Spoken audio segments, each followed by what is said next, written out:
Welcome to a new episode from Perfect English Podcast.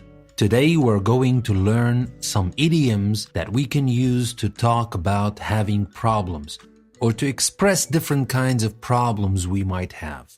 Before we start, let me tell you that I have left a link in the episode description that will take you to a quiz you can take after listening to this episode to check your understanding of the idioms we're going to talk about. But now, without further ado, let's get to it and let's start talking about these idioms we can use to express our situation when we have problems. Now, the first idiom we're going to talk about is come up against a brick wall. So it is come up against a brick wall. We say, I've come up against a brick wall. And what does that mean? That means something is blocking me from doing what I want to do. For example, we can say, I was tired. I had been working real hard for a long time, and I felt that I'd come up against a brick wall. I arrived at a situation in which something is stopping me from doing what I want and preventing me from making any progress. That is the meaning of come up against a brick wall. Now, of course, we don't say it split like that. We say come up against a brick wall. We say it connected. And now let's move to the next idiom, and that is put my foot in it.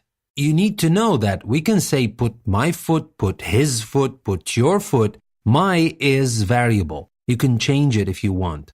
But the idea is put your, my, etc. foot in it. And this idiom is used to talk about something you say that is tactless and embarrassing. Now, if someone puts their foot in it or puts their foot in their mouth, they accidentally do or say something which embarrasses or offends people. For example, our chairman has really put his foot in it. Poor man, though he doesn't know it. He said something embarrassing, and usually it's not intentional. So sometimes it happens, you put your foot in it, you say things, you do things that embarrass you or embarrass other people. You do that unintentionally, but it happens. So that is the second idiom we learned today. Put your foot in it or put my foot in it. And now let's move to the third idiom of the day, and that is in dire straits. When I say I'm in dire straits. Now that idiom is mostly British, and to be in dire straits means to be in a position of acute difficulty, of a lot of difficulty, a very difficult and sometimes dangerous situation. For example, the company's closure has left many small business owners in desperate financial straits. Or we can say, if we had a child, we'd be in really dire straits. So as you noticed, we can say dire straits or desperate straits as well. So the idiom again, I'm in dire straits or I'm in desperate straits, and that means in a very difficult or even dangerous situation. And now to the next idiom, I've dug myself into a hole. I've dug myself into a hole. To dig yourself into a hole. Now when I say I've dug myself into a hole, that means I have myself caused a problem that will be difficult to escape from. Now, sometimes we even use it only in a hole. We say I'm in a hole. And if you say that you are in a hole, you mean that you are in a difficult or embarrassing situation. For example, he admitted that the government was in a dreadful hole or simply in a hole. Okay, so again, I've dug myself into a hole means that I have myself caused a problem that will be difficult to escape from. And now let's move to the next idiom. I've spread myself too thin. I've spread myself too thin. What does that mean? If you spread yourself too thin, you try to do a lot of different things at the same time with the result that you cannot do any of them properly. And that happens to a lot of us all the time. We try to do too much in the limited time we have, and we end up doing nothing, or we do all of these things but not properly, not as properly as we want them to be. For example, The company grew too fast and spread itself too thin across too many diverse areas. So that can happen to companies as well. It's not for individuals only. So remember, when I say I've spread myself too thin, that means I'm trying to do too many things at the same time, with the result that I can't give any of them the attention they need, and I can't achieve proper results with any of them. And now let's move to the next idiom. I've been left holding the baby. What does it mean? I've been left holding the baby. Now, if you are left holding the baby, you are put in a situation where you are responsible for something, often in an unfair way, because other people fail or refuse to take responsibility for it. For example, you go off round the world and leave me to hold the baby. That could be a wife telling her husband about the responsibilities he leaves her while he travels all over the world, doing business or doing whatever, but the idea is that is unfair. We use left holding the baby to talk about the situation when other people do not accept responsibility and they leave it all up to you, and it is not fair because it shouldn't be your own responsibility. And now let's move to the next idiom, and that is over a barrel. Over a barrel, we can use it like they've got me over a barrel. And if we say they've got me over a barrel, it means that they have put me in a situation where I have no choice over what I can do.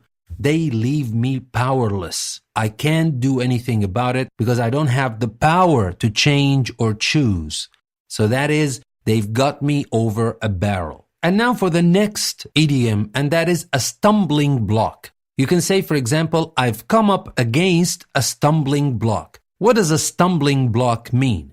Now, a stumbling block is a problem which stops you from achieving something. For example, we say his lack of speed is a major stumbling block to a premiership return. So remember, I've come up against a stumbling block, and that is a problem which stops me from achieving something. And now for the next idiom, and that is clutching at straws. Now, what does it mean to clutch at straws? If you clutch at straws, you rely on ideas, hopes, or methods which are unlikely to be successful because you are desperate and cannot think of anything else to try. For example, this extraordinary speech was made by a man clutching at straws to gain much desired publicity. So, if you say, I'm clutching at straws now, that means I am in such a difficult situation that I will try anything because I am desperate. I need a solution. I may try anything. And now for the next idiom, I've drawn a blank. What is the meaning of draw a blank? Now, when you draw a blank, you are simply unsuccessful in an attempt to do something, to find information, to achieve something that you hope for, but you are unable to do it. You are unsuccessful. You draw a blank. For example, we can say, I searched among the bottles and under the behind and inside everything I could think of and drew a blank. What does that mean? I was not able to find what I wanted to find. I was unsuccessful. And now for the next idiom, face the music. Now, if you face the music, you put yourself in a position where you will be criticized or punished for something you have done. So here we're talking about something you deserve. It is a problem, obviously, but it is a problem that you deserve. Not like when we say left holding the baby, you were left with responsibility for something in an unfair way. When you face the music, it is fair because you accept criticism or punishment for what you have done. For example, we can say sooner or later, I'm going to have to face the music. I know what I've done, and I know that someday I will be punished for it, or at least criticized for it. So I'm saying I have to face the music. And now we have two more idioms to go. The first one is fact of life. For example, we say taxes are unfortunately a fact of life. What does that mean, a fact of life? That means an unpleasant situation which has to be accepted because it cannot be changed. You say that something which is not pleasant is a fact of life when there is nothing you can do to change it, so you must accept it. Another example, we can say, stress is a fact of life from time to time for all of us. This is something we cannot escape. It will happen to us from time to time. Hopefully not most of the time, but it is a fact of life. It will happen. But pay attention, a fact of life must not be confused with the phrase the facts of life, which is slightly indirect or humorous way of referring to information about sexual reproduction. So pay attention. Don't use it in this way. It means something completely different. Our idiom again is a fact of life. Taxes are a fact of life. Stress is a fact of life. Remember, don't say the facts of life, okay?